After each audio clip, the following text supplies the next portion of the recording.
It's the SportsZone Unfiltered, brought to you by HEB.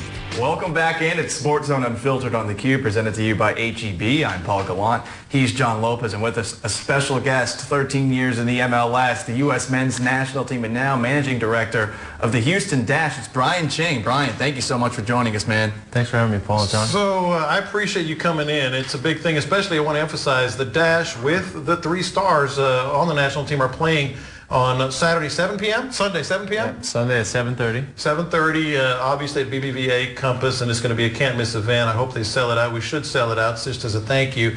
But I want to ask you about that part, because we're all so proud of them, and we're all cheering for the flag and the team, but you're also cheering for the Dash. It had to be just kind of a great feeling to say, boy, it's a young franchise that you're in charge of, and all of a sudden, the marketing, the brand of it just goes straight up. Yeah, I mean, we couldn't have scripted a better storyline with the U.S. winning the World Cup and then our player, Carly Lloyd, being the superstar. Like I said, 15 minutes, she did more marketing for the Dash than we could have done in the next 5 years. And, credit to her, credit to Morgan Bryan and Megan Klingenberg, because I thought they were all instrumental parts of the U.S. winning this entire thing. And I don't know if you knew this, but that game had the biggest American audience ever to watch. Any soccer game. Any soccer game.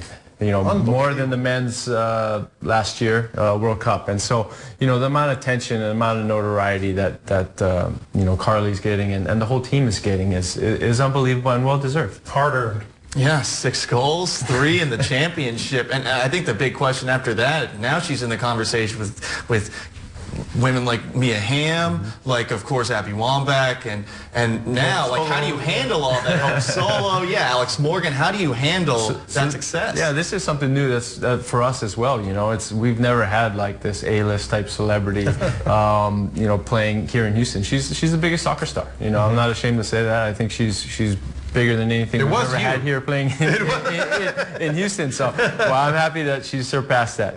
But and that'll come with its own challenges. But I'm happy for her. She's always been one of the best players on the national team.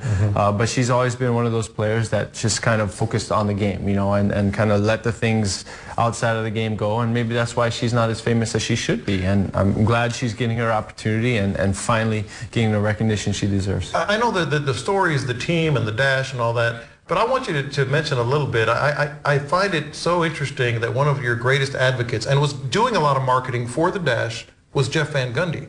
For those who don't know, Klingenberg and Brian lived with him in an exchange, not exchange program, but a program to keep them from having to spend so much money as they come down here. That had to have been a guy of that nature, that stature.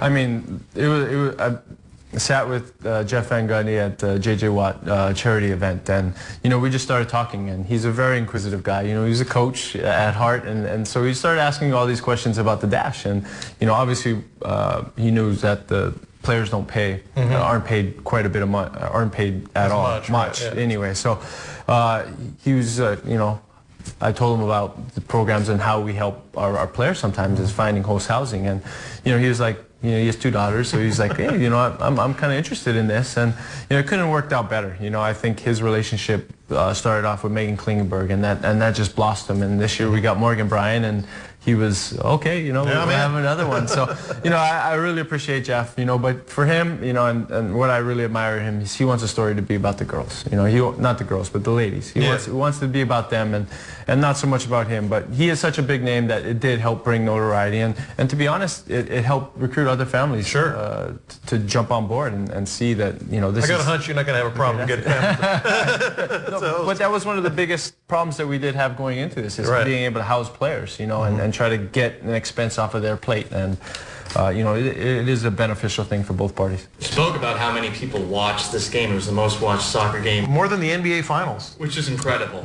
Unreal. And this is a sport that we want to see grow. I enjoy it. I know John enjoys it, and you obviously enjoy it. And it seems like we're making progress in this sport actually becoming, at the top of the line for U.S. sports. But what more does it need to do? I mean, we saw some success from the U.S. men's team, and especially recently in a couple of international friendlies. When will we get there, I guess, is the big question. It's a process, and I think it'll take time.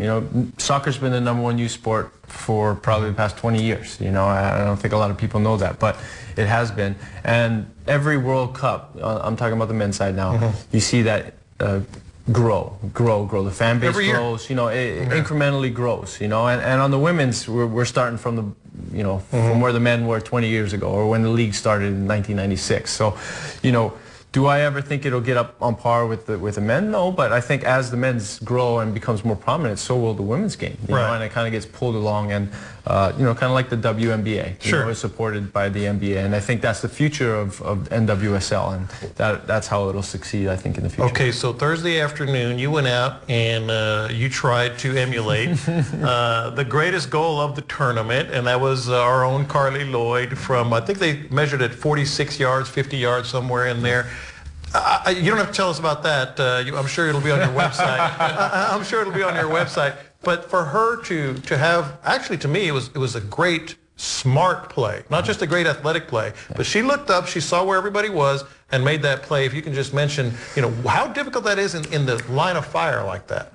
You know, it is tremendously difficult, and I went back and I rewatched it, and what happens is she turns, the defender's coming at her, she barely pokes the ball by the defender. As soon as she does that, she runs onto it and just smacks it, right? And that's unbelievable. Just right out, just the way that it happened and the way she did it, and the confidence to do that in the biggest game of the career. I think those first two goals really built her confidence, and it's like, I'm gonna try this. But I think it's very instinctual at that point. You know, it's not something that you practice or you plan. It's just something that, you know, all the right things came together, and she did it. And to be able to pull that off, you know, on the biggest stage is truly amazing, and a credit to her and a credit to her abilities. Tickets available? Tickets are available. Please come out. We sold out the lower bowl, obviously 7,000. We want to get this to 10 to 12,000, so please come on out. It's going to be an amazing game. We're playing the #1 team in the league right now, but you know, obviously we have our stars, so we feel pretty good about our chances. Check out Brian Ching's team, the Houston Dash, 7:30 on Sunday. Brian, thank you so much for joining us, man. And congrats. Thank you. Thanks for having us on.